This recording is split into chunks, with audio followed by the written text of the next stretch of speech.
എന്റെ ഭാവി ഭാര്യയുടെ പിതാവിന് വേണ്ടി ഏതെങ്കിലും മാധ്യമപ്രവർത്തകന്റെ കൈ തല്ലിയടിച്ചു എന്നതിന്റെ പേരിലാണോ എന്റെ വീട് വളഞ്ഞത്? നമസ്കാരം. എടുക്കുമ്പോൾ 1, തൊടുക്കുമ്പോൾ 10, കൊള്ളുമ്പോൾ 1000. ഈ രീതിയിൽ സംസാരിക്കാൻ കഴിയുന്ന ചാനൽ ചർച്ചകളിലെ പ്രതിപക്ഷത്തിന്റെ ഫയർ ബ്രാൻഡ് തന്നെയായ രാഹുൽ മാങ്കൂട്ടത്തിൽ എന്ന യൂത്ത് കോൺഗ്രസ് അധ്യക്ഷനെ കള്ളക്കേസിൽ കുടുക്കി ജയിലിൽ അടച്ചതിനു പിന്നാലെ സമാനതകളില്ലാത്ത പ്രതിഷേധ സമരങ്ങൾക്കാണ് രാഷ്ട്രീയ കേരളം സാക്ഷ്യം വഹിച്ചത്. സമരത്തിന്റെ പേരിൽ കുറ്റവാളിയെ പോലെ ഒരു നേതാവിനെ പിടികൂടുന്നത് സമകാലീന കേരള ചരിത്രത്തിൽ തന്നെ ആദ്യമാണ്.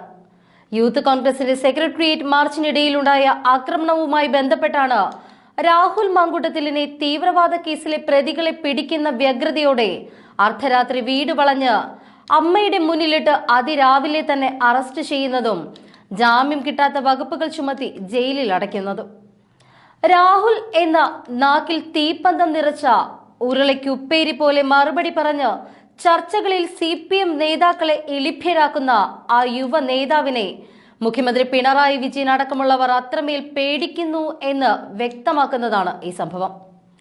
കിരീടം താഴെ വെക്കണമെന്നും ജനങ്ങൾ പിന്നാലെയുണ്ട് എന്നും കേരളത്തിന്റെ രാജാവ് ഇത് ഓർക്കണമെന്നുമായിരുന്നു ജയിലിൽ നിന്ന് ഇറങ്ങിയ പാടെ രാഹുൽ പിണറായി വിജയന്റെ പേരെടുത്ത് പറഞ്ഞുകൊണ്ട് വെല്ലുവിളിച്ചത്.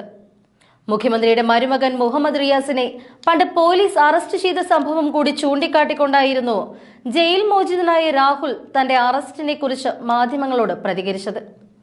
ഒരു പ്രമുഖ മാധ്യമത്തിന് നൽകിയ അഭിമുഖത്തിൽ രാഹുൽ മാങ്കൂട്ടത്തിൽ പറയുന്നത് ഇങ്ങനെയാണ്. മുഹമ്മദ് റിയാസിന്റെ വീട് വളഞ്ഞിട്ടുള്ളതിന്റെ കേസ് ഏതാ? അല്ല, കേസ് ഏതാന്ന് പറ. എന്റെ പ്രതിശ്രുത ഭാര്യ പിതാവിന് വേണ്ടി ഏതെങ്കിലും മാധ്യമ സ്ഥാപനം തല്ലി തകർത്തു എന്ന കേസിലാണോ എന്റെ വീട് വളഞ്ഞത്? ആണോ? എന്റെ ഭാവി ഭാര്യയുടെ പിതാവിന് വേണ്ടി ഏതെങ്കിലും മാധ്യമപ്രവർത്തകന്റെ കൈ തല്ലിയടിച്ചു എന്നതിന്റെ പേരിലാണോ എന്റെ വീട് വളഞ്ഞത്? എന്റെ വീട് വളഞ്ഞത് സമരം ചെയ്തതിന്റെ പേരില, അല്ലേ? ഏത് സമരത്തിന്റെ പേരില മുഹമ്മദ് റിയാസിന്റെ വീട് വളഞ്ഞത്? പറയട്ടെ, ഞാൻ കേട്ടിട്ടില്ല. അങ്ങൊരു മുതിർന്ന മാധ്യമപ്രവർത്തകനാണല്ലോ, അങ്ങ് പറ.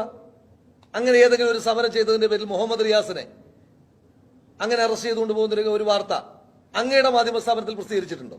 അതായത് തന്റെ ഇപ്പോഴത്തെ ഭാര്യ പിതാവായ പിണറായി വിജയന് വേണ്ടി പണ്ട് ക്രൈം നന്ദകുമാറിന്റെ ഓഫീസ് തല്ലി തകർക്കുകയും തീയിട്ട് നശിപ്പിച്ച് ക്രൈം നന്ദകുമാർ തന്റെ ഓഫീസിൽ സൂക്ഷിച്ചിരുന്ന പിണറായി വിജയനെതിരായ തെളിവുകളുടെ വിലപ്പെട്ട രേഖകൾ കടത്തിക്കൊണ്ടുപോവുകയും ചെയ്തതിനാണ് നന്ദകുമാറിന്റെ പരാതിയിന്മേൽ മുഹമ്മദ് റിയാസ് അന്ന് 25 ദിവസത്തോളം ജയിൽ ശിക്ഷ അനുഭവിച്ചത്.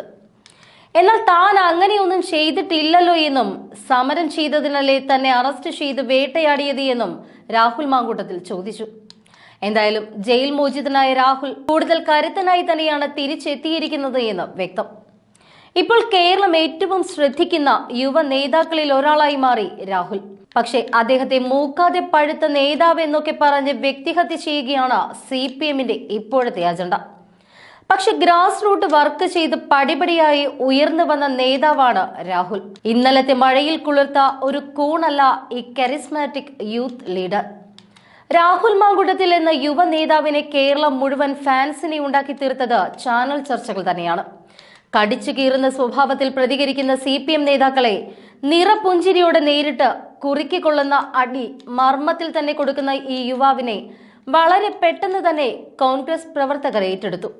കഴിഞ്ഞ നിയമസഭാ തിരഞ്ഞെടുപ്പ് കാലത്ത് കോൺഗ്രസിന്റെ പ്രമുഖരായ ഡിബേറ്റർമാർ സ്ഥാനാർത്ഥികളായി തിരക്കിലായപ്പോൾ പാർട്ടിയുടെ മുഖമായി ചാനലുകളിൽ നിറഞ്ഞു നിന്നത് ഈ യുവാവാണ്. മറ്റു മറുപടികളും ട്രോളുകളുമായി അയാൾ പൊളിച്ചടുക്കി. അക്കാലത്ത് സാക്ഷാൽ ഉമ്മൻചാണ്ടി രാഹുലിന്റെ ഒരു ചാനൽ ചർച്ച നിന്ന് കാണുന്ന ഒരു ചിത്രവും സോഷ്യൽ മീഡിയയിൽ പ്രചരിക്കുകയുണ്ടായി.